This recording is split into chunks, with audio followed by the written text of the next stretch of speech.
राधे राधे, जय श्री कृष्णा। आज है आमल की एकादशी, जिसे रंग भरी एकादशी भी कहते हैं।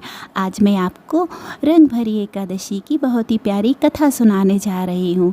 तो जो भी भक्त कथा सुनना चाहते हैं, शुरू से आखिरी तक कथा ज़रूर सुनिएगा। कथा बहुत ही छोटी है और कथा सुनते समय ओम नमो भगवते वासुदेवाय मंत्र का जाप कीजिएगा। आमल की एकादशी की कथा सुनने मात्र से ही हमारे सारे पाप नष्ट हो जाते हैं। श्री हरि विष्णु समेत माता लक्ष्मी की कृपा हमें प्राप्त होती है और यह दिन शिव जी समेत माता गौरा को भी अति प्रिय।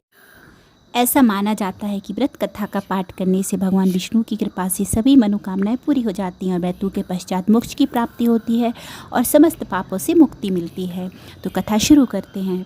तो कथा शुरू करने के पहले आपको मैं बता देती हूँ कि सभी भक्त आज आंवले के पेड़ के नीचे प्रदोष काल में दिया अवश्य लगाएं और अपने घर के मेन गेट पर एक घी का दिया अवश्य लगाएं और घर के मंदिर में दिया अवश्य लगाएं और एक दिया आप विष्णु भगवान लक्ष्मी माता के आगे अवश्य लगाएं और हो सके तो शिवालय में जाकर भी एक दिया अवश्य लगाएं और सारे दिया लंबी बाती के आपको लगाना है। तो राधे राधे, कथा शुरू कर। श्री गणेशाय नमः। प्राचीन काल में चित्रसेन नामक राजा राज्य करता था। उसके राज्य में एकादशी व्रत का बहुत महत्व था और सभी प्रजाजन एकादशी का व्रत करते थे। वहीं राजा की आमल की एकादशी के प्रति बहुत श्रद्धा थी। एक दिन राजा शिकार करते हुए जंगल में बहुत दूर निकल गए। तभी कुछ जंगली और पहाड़ी डाकुओं ने राजा को घेर लिया।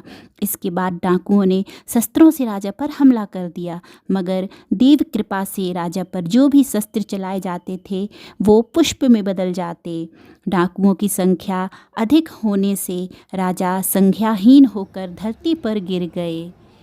तभी राजा के शरीर से एक दिव्य शक्ति प्रकट हुई और समस्त राक्षसों को मारकर अदृश्य हो गई।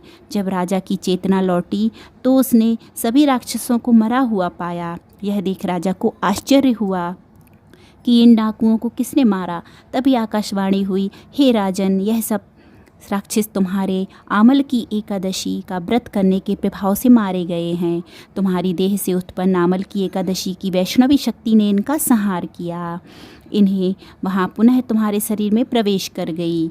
यह सुनकर राजा प्रसन्न हुआ और वापस लौटकर राज्य में सबको एकादशी का महत्व बतलाया और राजा के राज्य में सभी उस दिन से आमल की एकादशी का व्रत राजा समेत करने लगे और खुशी खुशी रहने लगे। राजा खुशी खुशी राज्य करने लगा तो देखा आमल की एकादशी का व्रत करने से अपने शत्रुओं पर राजा ने कैसे आसानी से देव कृपा से विजय पाई। ऐसे हमें भी आमल की एकादशी के दिन आंवले के वृक्ष की पूजा और भगवान विष्णु माता लक्ष्मी की पूजा, शिव शंकर की पूजा अवश्य करना चाहिए।